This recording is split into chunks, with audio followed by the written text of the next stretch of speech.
actitudes que sin duda siguen preocupando y siguen escalando en cuanto a la beligerancia, más o menos ya con esta introducción todos sabemos a qué nos referimos, son las expresiones que tiene el presidente de la nación.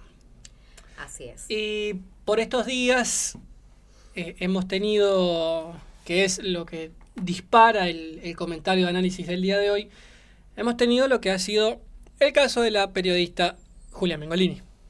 Así es, un nuevo ataque por parte del presidente, Javier Milei, que es secundado, por supuesto, por su ejército de trolls y por todo el aparato mediático hegemónico, porque esto no lo podemos dejar de lado, es central en este tipo de ataques. Y hoy le tocó el turno a Julia Mengolini, pero si uno hace un recorrido desde la asunción de Milei, han sido distintas las mujeres blancos de los ataques. Y digo mujeres, no porque no haya ataques a hombres, lo hemos visto con Ricardo Darín y con distintos artistas, pero particularmente con las mujeres hay una hazaña. Y esto no es un dato menor. Ha ocurrido con Lali, luego con María Becerra, ha ocurrido con distintas periodistas, y en este caso la violencia escala y es mucho más grave el ataque que llevan adelante contra la periodista Julia Mengolini. ¿Y por qué digo es más grave? Hasta acá veíamos ataques discursivos que por supuesto que son gravísimos, repudiables, y hay que denunciarlos, no hay que naturalizarlos, porque también esa es otra de la realidad, que se terminan naturalizando estos hechos violentos, pero ahora se suma algo más grave, y es el uso de la inteligencia artificial. Quienes todavía no estén al tanto de lo que ocurrió, los ponemos al tanto. Julia Mengolini hace 2 años, chicos, imagínense que esto viene con un poco de delay, hace 2 años habló de la relación de Milei con su hermana. Ella la nombró como una relación de enamoramiento. Aclara en una nota que les recomiendo que lean, la última nota que escribió Julia Mengolini en Anfibia, donde habla de todo el ataque que sufrió, y ella ahí explica que cuando hablaba de una relación de enamoramiento no era en términos de una relación sexual, sino que era la posición en la que Javier Milei pone a su hermana. Entonces ella usó ese término de enamoramiento. A raíz de esto, ahora se difunde un video falso de Julia Mengolini, hecho a través de la inteligencia artificial, donde se la ve a ella teniendo relaciones sexuales con su hermano.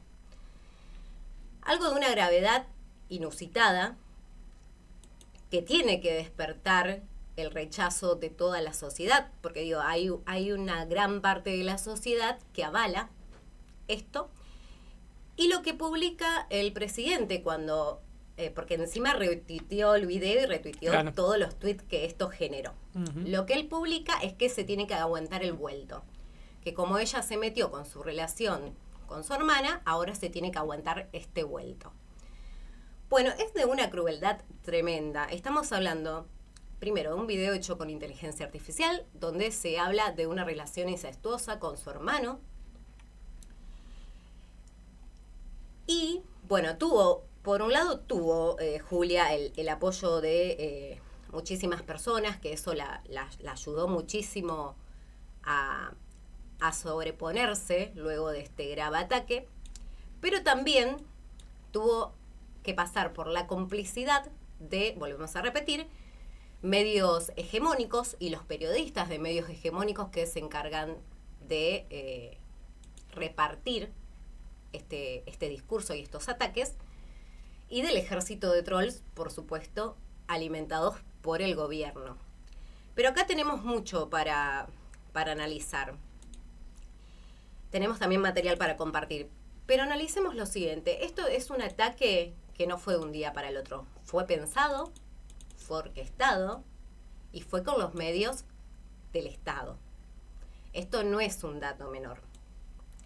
Un video que, volvemos a repetir, luego circuló por las redes y generó una ola de distintos tweets atacándola a Julia Mengolini. En este caso, particularmente a ella. Como hemos dicho, han sido distintas las mujeres que han sido atacadas por el presidente. Que cuando alguien dice algo que a él no le gusta o cuando alguien critica sus medidas de gobierno, bueno, lo primero que hace es atacar de esta manera. De la manera más cruel y baja. Porque estamos hablando del presidente de la nación, que como él dirá, bueno, pero yo publiqué desde mi cuenta personal, yo publiqué como Javier Milei, bueno, no, hay que decirle que es el presidente de la nación y que todo lo que él publique es dentro de esa investidura. Así es. Bueno, a ver, Pau, si podemos tener ya el video número 1. Tenemos bastante material audiovisual para el día de hoy. Y por donde hoy les proponemos el abordaje, el análisis, es por el lado de que veamos que estamos frente a un proceso comunicativo que está teñido de crueldad, pero que también está apuntando a reconfigurar paradigmas. Y acá nos vamos a ir metiendo de a poquito, pero acá tenemos que pensar también nosotros desde el lado de periodistas que nos hemos formado en el campo de la comunicación y sus teorías, tenemos que pensarlo en qué aspecto, en qué marco comunicativo teórico se inscribe. Y vamos a ir de a poco porque esto tiene que ver, aunque pueda sonar medio volado, pero esto tiene que ver con de qué forma el presidente y ya una gran parte del funcionamiento del Estado, por lo menos en sus principales líneas, plantean que el gobierno se relaciona con una sociedad, pero también qué códigos debe tener una sociedad en su convivencia. Convivencia que todo el tiempo plantean que sea agresiva. Y esto tiene que ver con un proceso comunicativo, pero incluso, pensándolo un poco más a fondo, hasta con una matriz filosófica, ¿no? Que parte de elaborar constantes mensajes de odio. El abordaje que los proponemos para el día de hoy va por ese lado. Lo de Julia Mengolini, de más está decir, lo repudiamos, nos solidarizamos con la colega, pero también entendemos que es un nuevo disparador que encuentra el gobierno para decir, yo me relaciono así con el que plantee la mínima diferencia conmigo. Bueno, escuchamos en el primer videito lo que decía Julia Mengolini, comentando, describiendo esta situación, y luego continuamos con el análisis y el resto del material.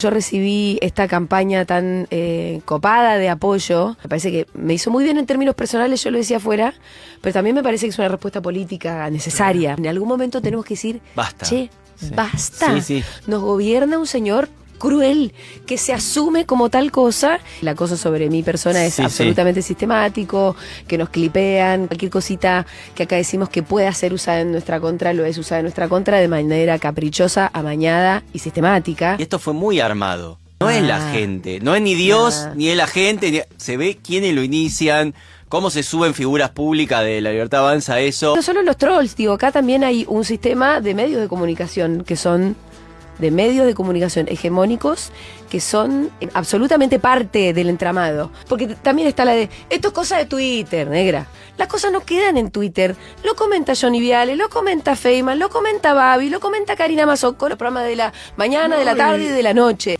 Es importante, de vuelta, voy a llevar agua para nuestro molino, ya que hoy tenemos su atención, que existan medios como este. No me pegan porque yo hablé de que Milei estaba enamorado de su hermana y tenía 8 perros. Nos pegan, en realidad, porque somos un medio de comunicación independiente, que además habla sobre este gobierno, sobre las calamidades de este gobierno, y lo hace sin eufemismos. Pero ellos necesitan armar campañas de desprestigio, además con mentiras, con fake news. Esta vez, creado con la inteligencia artificial de una manera totalmente siniestra. Lo que más molesta de este medio es que es un poco inderribable. Nació en el macrismo en el 2016, sobrevivió a 3 gobiernos distintos, a una pandemia, a no sé cuántas crisis financieras, y acá estamos. Evidentemente no somos un medio que se sostenga con la pauta, y nunca nosotros los defraudamos con el discurso. Ustedes nunca nos escucharon ni operar en favor de uno, en favor del otro, ni acomodarnos por acá o allá, ni callarnos ni ninguna cosa, porque nos debemos solamente a los oyentes. Bien, esto era parte de lo que decía Julia en su programa, en Futurock, luego de que se viralizara este video. Ella también allí explica que primero estuvo mal, pero que después fue el mismo impulso y los mismos mensajes de la gente lo que la motivaron a salir de ese estado en el que estaba y seguir denunciando, porque básicamente es eso lo que hacen desde el medio, y por eso, como ella aclaraba, es que el gobierno la ataca, porque denuncian todo lo que están haciendo. Y ahora, fíjense que ahí mencionaba, esto no es solamente el gobierno, porque después lo reproduce Majul, lo reproduce Johnny Viale, lo reproduce todo el aparato mediático que el gobierno tiene a su favor para atacar. Y no es algo menor, porque es, vuelvo a repetir, todo este ataque, todas estas herramientas las paga el Estado, las sostiene el Estado. Y me parece importante, y ahí vamos, Pau, al próximo video. Ayer me pareció muy interesante el análisis que hizo la periodista Fabiana Solano en El Destape, donde habla de este ataque sistemático que hay hacia Julián Mengolini, pero habla de que es un ataque incels. Y me parece extraordinario el análisis que hace. Bueno, todos conocerán este término, se puso de moda a partir de la serie Adolescencia, donde se muestra un caso particular llevado al extremo de un ataque incels. Entonces, ella no puede correr de la lógica de este ataque lo que pasa con estas personas. Quiero que primero la escuchemos a ella, después lo vamos analizando y lo vamos desandando, pero la verdad que es súper claro cómo lo explica. Eso un poco quería hablar en relación a cómo es la estrategia de construcción del discurso, en este caso de violencia política, ¿no? Me parece uno de los casos más graves de violencia política que hemos visto en el último tiempo en relación a lo simbólico, a lo testimonial. Tenemos otros casos de violencia física, pero esto es un ejercicio claro de disciplinamiento y crueldad pública contra, en este caso, Julián Mengolini. Para los distraídos, vamos a refrescar un poquito, viralizaron un video hecho con inteligencia artificial de Julián Mengolini teniendo relaciones sexuales con su hermano. A partir de eso generaron un discurso vinculado al incesto, ¿no? y a lo que significaba. Esto es una práctica muy típica de la deepfake pornográfica. Sí. Un video, por supuesto, absolutamente falso, pero es algo que es habitual en el mundo incel, que es generar material audiovisual para, primero, agredir a una persona, en este caso Julián Mengolini, siempre, o una mujer, o una identidad feminizada, a través de lo sexual. Esto hay que decirlo, tiene varios de los puntos y de las estrategias que utilizan los incels y el mundo incel para atacar a las mujeres. Pero lo más grave es que fue replicado por el presidente de la Nación, ¿no? De alguna manera financiado también por el aparato del Estado, por lo cual de alguna manera se evidencia, como decís vos, que es algo orquestado. Bien, lo explicaba claramente Fabi Solano.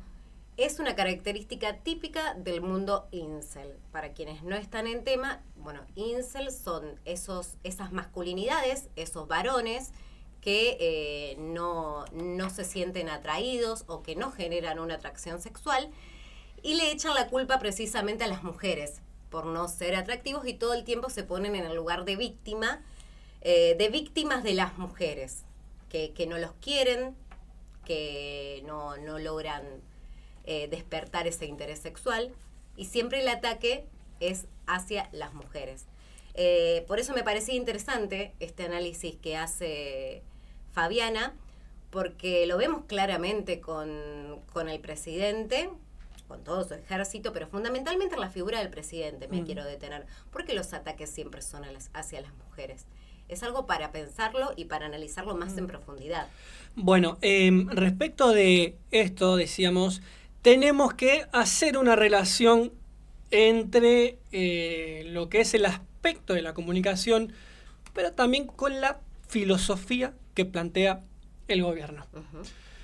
El gobierno plantea una filosofía de una crueldad como norma, y en esos parámetros la sociedad se tiene que comenzar a acostumbrar y a manejar dentro de esos carriles. Uh-huh. Pero entendiendo, en la lógica del gobierno, que siempre va a haber un personaje, un árbitro que va a estar por encima del resto.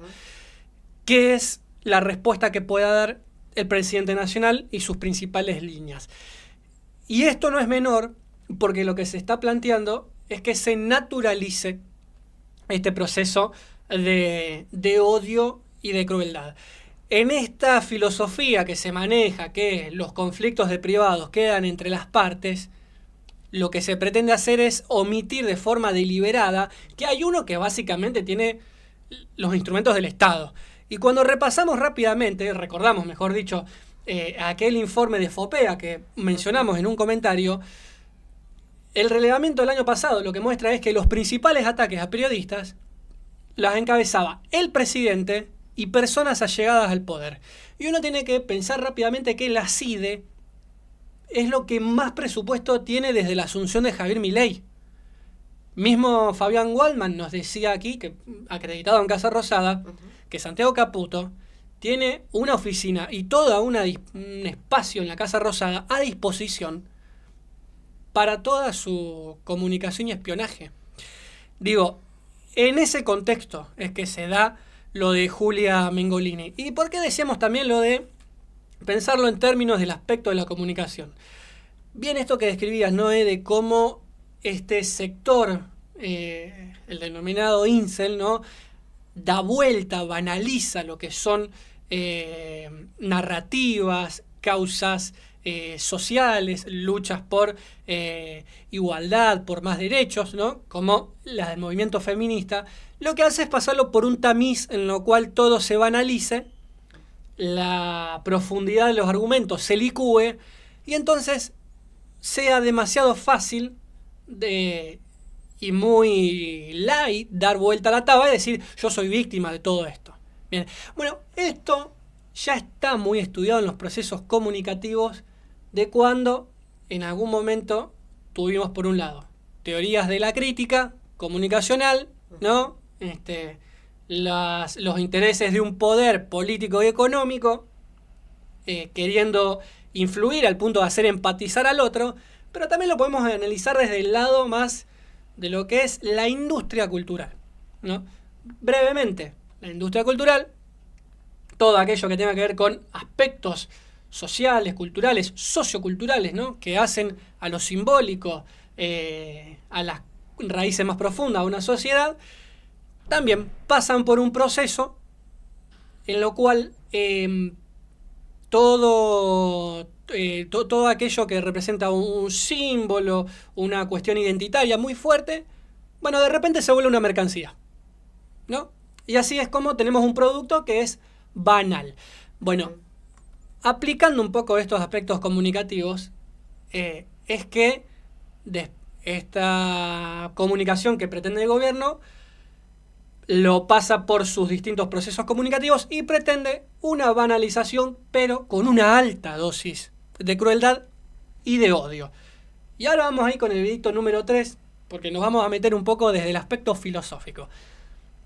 Esto, lo que van a ver a continuación, es una emisión del programa Filosofía Aquí Ahora, del filósofo José Pablo Feynman, que en paz descanse, que es una emisión ya de hace 9-10 años atrás. Lo van a escuchar, parece que fuera que lo hubiese dicho la semana pasada, pero no. Es un análisis que hacía sobre los medios y los discursos hace 10 años atrás. Lo escuchamos y continuamos con el comentario. Y bueno, y entonces vamos a Internet, y en Internet es el caos. Lo que podemos sacar es la pasión resentida de muchos, el odio de muchos, y el odio, tenemos que hablar del odio. Justamente las informaciones del poder mediático van generando un odio en la sociedad, y ese odio es el que separa a la sociedad, dividiéndola en dos partes finalmente. Y cuando la divide en dos partes, en realidad el poder mediático triunfa, pero tampoco es su finalidad total, porque quiere una parte. Quiere que la sociedad sea una uniformidad de pensamiento, que todos piensen lo mismo. y que piensan lo que quieren los monopolios y los oligopolios. No todos piensan lo mismo. Si algunos logran evadirse del pensamiento hegemónico de los grandes monopolios, se producen entonces choques de violencia verbal, por lo menos, que generan el odio y el insulto, el agravio. En lugar de pensar, se agravia. Yo no pienso lo que vos decís, te insulto. Entonces, ¿para qué vas a seguir pensando? Qué interesante esto último que dice. ¿Para qué vas a seguir pensando si yo no pienso lo mismo que vos y te estoy insultando? Es eso lo que se busca. Fíjate que hablaba de la uniformidad del pensamiento. Bueno, tiene que ver con todo esto que venimos analizando y cómo también los grandes medios son los que cumplen este rol de naturalizar la violencia. Hoy cuando comenzábamos este comentario, yo mencionaba que ya hay una gran naturalización, que es lo preocupante y es lo alarmante, pero precisamente son los grandes medios los que hoy cumplen el rol de naturalizar esta violencia política, porque no lo podemos dejar de lado, es violencia política. ¿Y cómo la naturalizan? Bueno, por ejemplo, insultando, estigmatizando. Vamos a un ejemplo concreto, las entrevistas, si se le puede decir entrevistas, que realiza Trebuch al presidente. Una de las últimas, cuando el presidente le puso apodos a Lali Espósito y a María Becerra, y un Trebuch repitiendo y riéndose de los apodos que él le ponía. Jaja, Lali Depósito. Jaja, María BCRA. Bueno, eso es una forma de naturalizar la violencia. Y está naturalizada por quienes están hoy al frente de esos grandes medios de comunicación. Los periodistas dando pie. Lejos de poner un freno, o por lo menos repreguntar y decir, pará, ¿qué estás diciendo? ¿Qué estamos haciendo? No, lejos de eso lo celebran, le dan el pie, como bien destacás, apañan esos agravios y los magnifican. Los magnifican y tenemos que tomar dimensión de esto. Y es en esta mecánica que presentan a la víctima como victimario. Y ya pasamos al próximo video, Pau, el video número 4. Bueno, recién hablábamos de este análisis que hizo Fabi Solano, que les recomendamos que lo busquen en el Destape para escucharlo completo, dura 13 minutos, y que habla precisamente, retomando el concepto del incel, habla de la lógica de victimización de este discurso. Por eso es que hacemos esta presentación de lo que es la mecánica de presentar a la víctima como victimario, que es la lógica que siguen. Bueno, la escuchamos a Fabi y seguimos analizando. Y quería hacer un punto en particular, que es lo que vos decías, que es la devolución de algo que pasó hace 2 años. ¿Y en qué se basa esta devolución? En una revictimización. Acá lo que dicen los incels es que dan vuelta al discurso, que en muchos casos denunciamos las mujeres, las feministas, porque este universo de los incels es un universo de varones resentidos que justamente utilizan el mundo digital para transformar su frustración en ideología. ¿Y por qué digo que transforman la frustración en ideología? Porque dan vuelta al discurso del feminismo y ellos se dicen víctimas del feminismo o de una supuesta hegemonía de las mujeres. En la lógica incel, el victimismo es central para llevar a cabo sus acciones y no se asumen como violentos, sino que son víctimas de un sistema que privilegia a las mujeres, y de ahí esos ataques que realizan son leídos como justicia, como revanchismo y como resistencia. Fíjate que lo dice hasta Milei. Ella en muchos casos me atacó, ella es la que reprodujo tal idea, la que instaló tal cosa. Entonces de ahí, desde esa manera, construyen el odio, hacen campañas de escarnio, montajes sexuales, burlas crueles que después se viralizan. Y bueno, Javier Milei adoptó esa lógica, ¿no? Se presenta como una víctima de Mengolini, como una víctima de las mujeres en general, de los medios del progresismo, y desde ese lugar se autoriza a castigar, a ser cruel, a humillar, incluso a matar y a celebrar el sufrimiento. Bueno, esto último que decía es central para entender a qué dispositivo, ¿no? Entendiéndolo en términos de la comunicación social, a qué dispositivo el gobierno pretende llevar o por lo menos hacernos vivir o más o menos convivir, ¿no?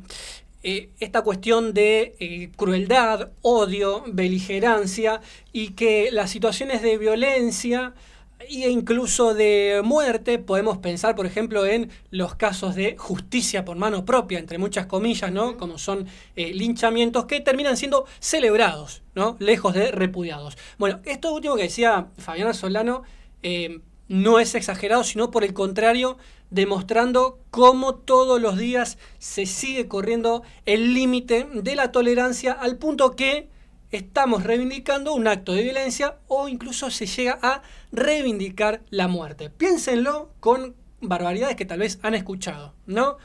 Un corte de calle y se ha llegado al punto de la intolerancia de tal vez alguien festejando que más sí, que los caguen a tiros, ¿no? Que alguien les pase por arriba.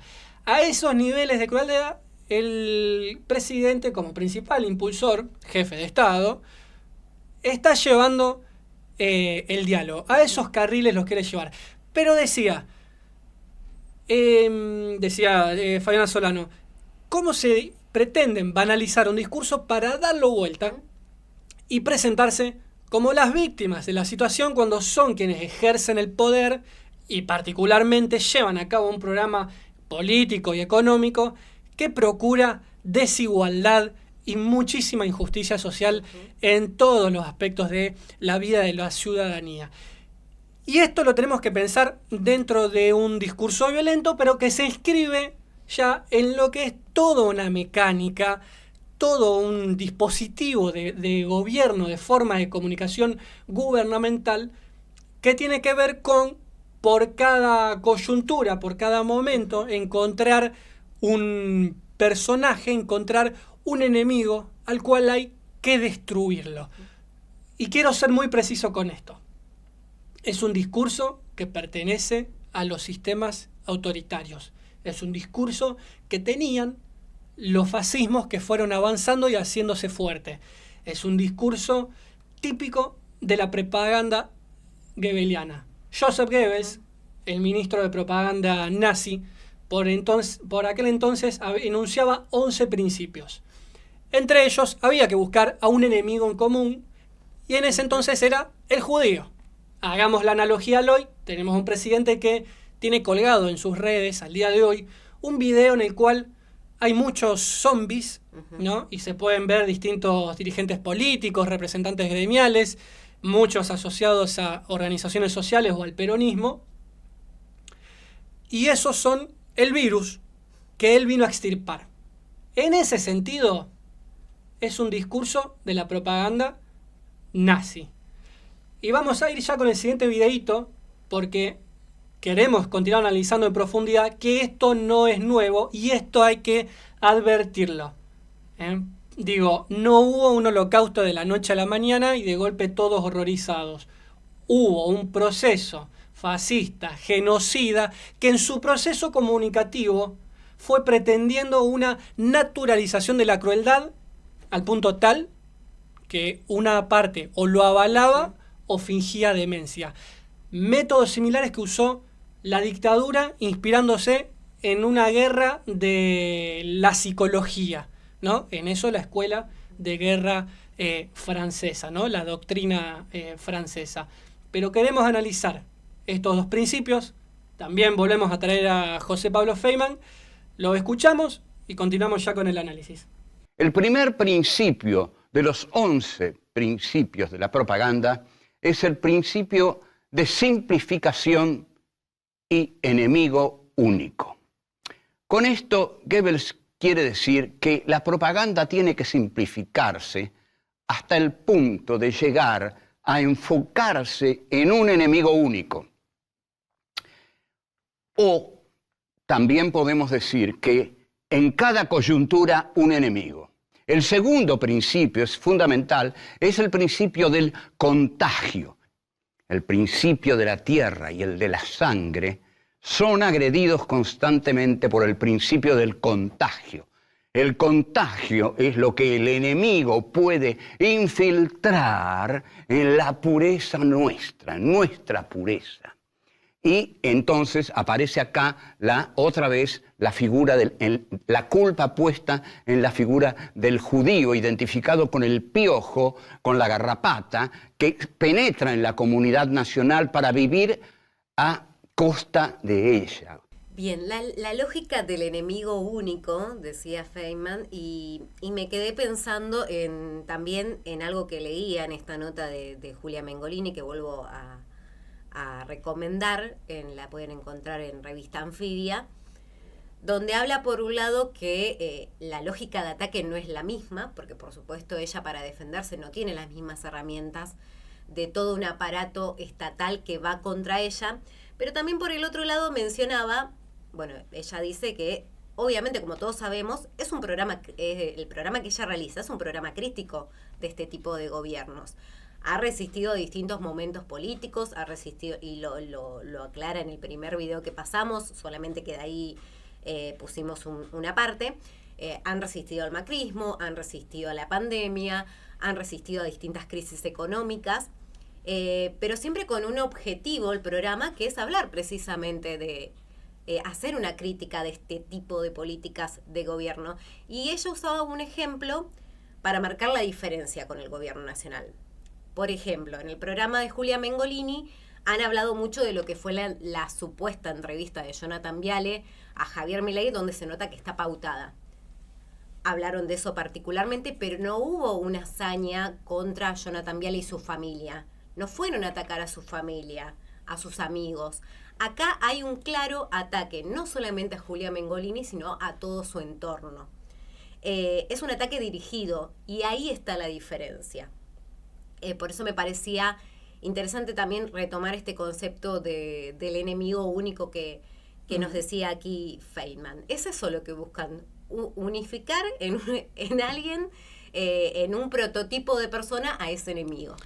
Y a esto, y ya nos vamos con el último videíto, tenemos que volver a darle el contexto en el cual se da.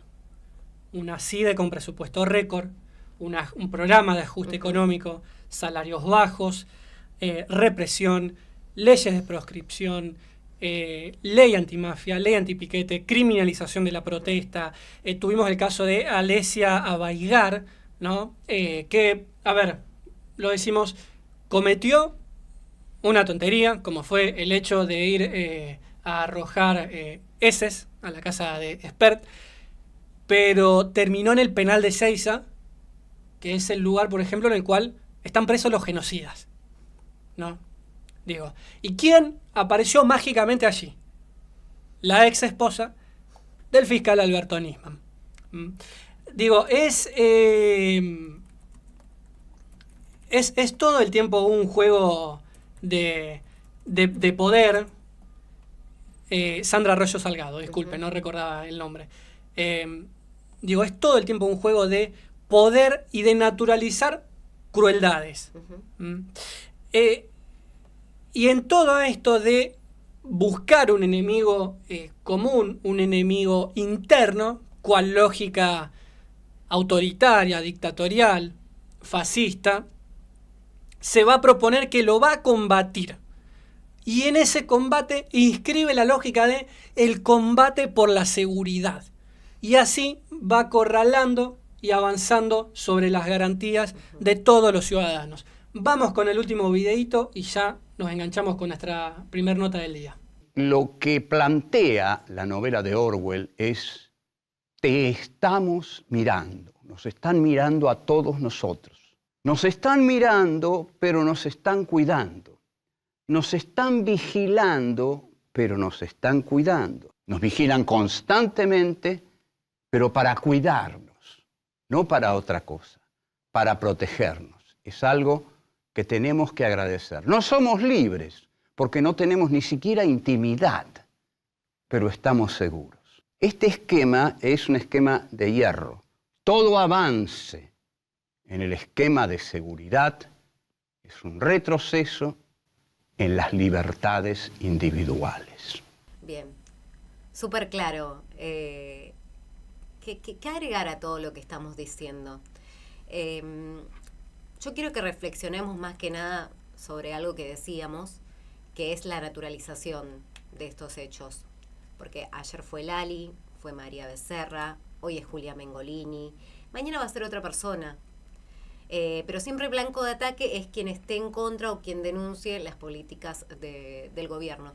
Y en este sentido hay un nuevo ataque hacia Julia Mengolini, porque ahora el presidente, además de este ataque paraestatal que llevó hacia ella, la denunció. Ahora la denuncia por lo que ella dijo hace 2 años de esta relación con la hermana, que volvemos a repetir. Julia Mengolini hablaba de una relación de enamoramiento por el lugar en el que Javier Milei pone a su hermana. En ningún momento insinuó que había una relación sexual entre ellos. Pero bueno, 2 años después, el presidente toma esta revancha y este ataque sistemático hacia ella. Y vuelvo a lo mismo, no naturalicemos, porque ahí está el error. Si seguimos naturalizando estas prácticas, dudo que podamos hacer mucho.